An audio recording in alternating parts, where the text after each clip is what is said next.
Welcome to Parchment Update, an interview series from the Parchment Community Library to bring your community closer to you. I'm Karen Woodworth, Library Ambassador. I'm joined today by Fire Marshal Todd Kowalski from the Kalamazoo Township Fire Department. Thank you for being here today. Good morning. Thank you for having me and look forward to our discussion today. Yeah, and we're talking about Fire Prevention Week, which this year is October 6th through 12th. So please tell us about this year's Fire Prevention Week focus. So the theme for the year for the fire prevention this year is smoke alarms, make them work for you. What we're trying to push this year is number one, make sure that you have the smoke alarms, and number two, make sure that they work. We want you guys to go out and test the smoke alarm. Just push that button and make sure that it still functions and operates as it should. And then along with that, let's work on our family escape plan at the same time. Okay, that sounds good. Before we get to the family escape plan, I want to just kind of make sure we all review where should smoke alarms be installed? Smoke alarms should be on every floor, in every sleeping room. So in any bedroom, in the hallway just outside of the bedrooms, there should be one, and then one on every floor, including the basement.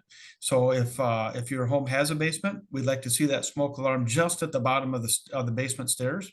So if there is any fire downstairs, as the smoke starts to make its way up the stairway like a chimney, the smoke alarm senses it and starts to ring and gives you that early warning that we want everybody to have. Today's construction only allows 3 to 5 minutes of good time to get out. Where the legacy homes of like the 1970s and stuff like that give you a little bit longer. So the smoke alarms are a great early warning tool to notify us of fire and to allow us to get out of the home safely. Is it better to have battery operated or electrical smoke alarms, or a combination, or different types? So anything that's built currently is going to have a combination smoke alarm. It's going to have electric with battery backup. That battery backup is going to be in the newer homes is going to be a 10-year lithium battery, which is going to make the serviceable life of that alarm a lot longer than the current 9 volts. The 9-volt smoke alarms, you have to replace the battery in those at least twice a year. The new 10-year lithiums, obviously, kind of right in the name there, you don't have to replace the batteries for 10 years. And once that smoke alarm chirps that the battery needs to be replaced, that's when the smoke alarm has to be replaced. The one reason that they went with the 10-year is because smoke alarms have a life expectancy of 10 years of serviceable life. Okay, well, that makes sense. And I'm starting to think I need to replace mine because I didn't realize that was an option. Right. All right. Well, other than testing them and replacing them when they chirp, what should we know about taking care of our smoke alarms to make sure they're working? So smoke alarms, we want everybody to test your smoke alarms at least monthly. I know you can. I've had people that have made games out of them, and they've had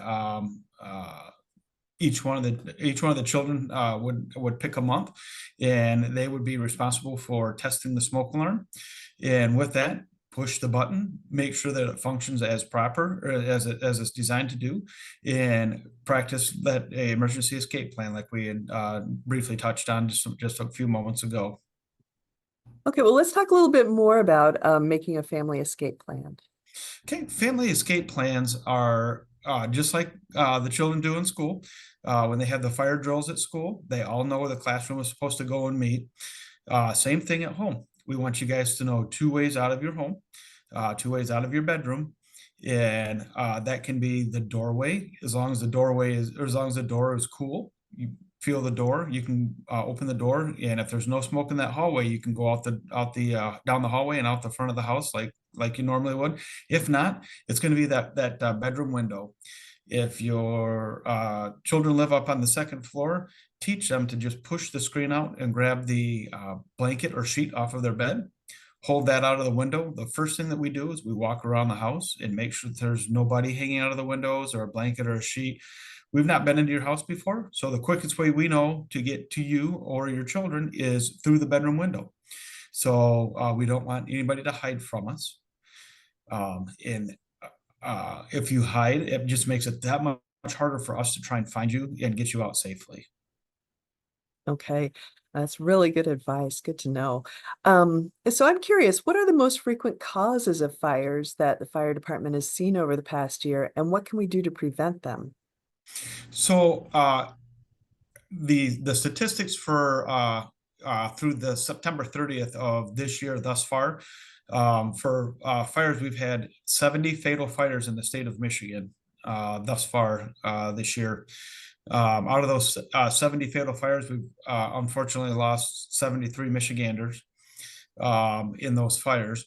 The number one cause of the fires was smoking at roughly 44% of the fires.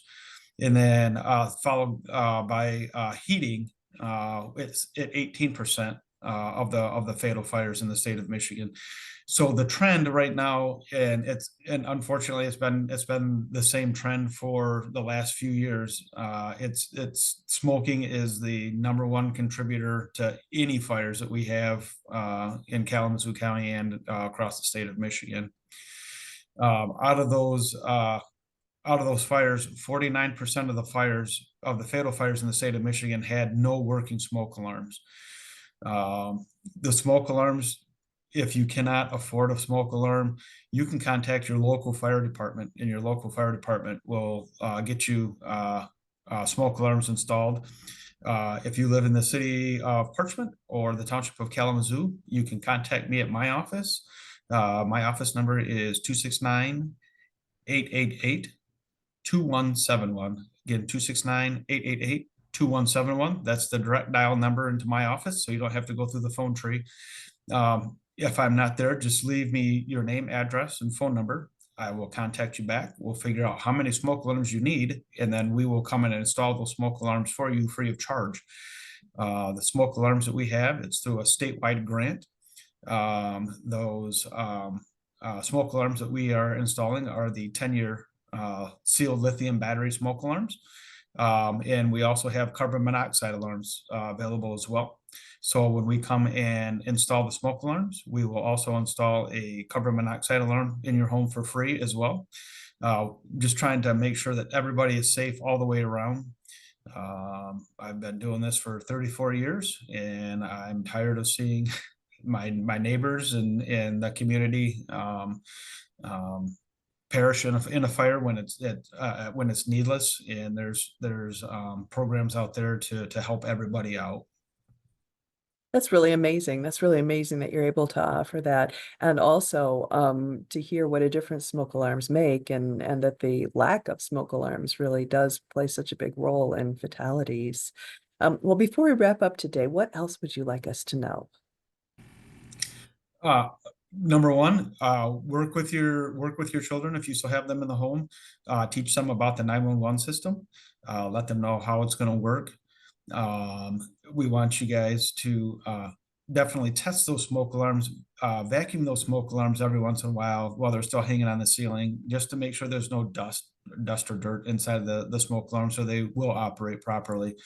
Once that alarm starts to ring, we want you to get out of the house and contact the fire department utilizing the 911 system to get help on the way as quickly as possible. We also want you to teach your children not to go back in the house for any reason at all.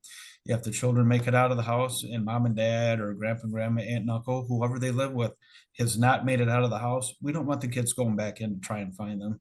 We don't want the parents to try and go back in and find them either. I know it's tough. The fire department is on the way. That's what we have been trained to do, and we have the gear to go in and find them. Nothing worse than turning a family tragedy even worse by having multiple fatalities because somebody went back in to try and find a loved one, or a child going back in to try and find a pet or a favorite toy. All of that stuff can be replaced. The toys, the home can be replaced. You cannot replace a life, and that's just a long way to live after that. Yeah, yeah.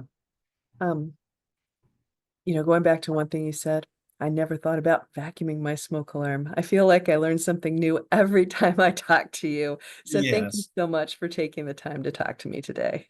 I appreciate the time and getting the good word out there. Like I say, if anybody has any fire prevention questions, any smoke alarm questions, or any fire questions in general, please give me a phone call at that 269-888-2171 number. And I will be glad to talk to you over the phone or talk to you in person.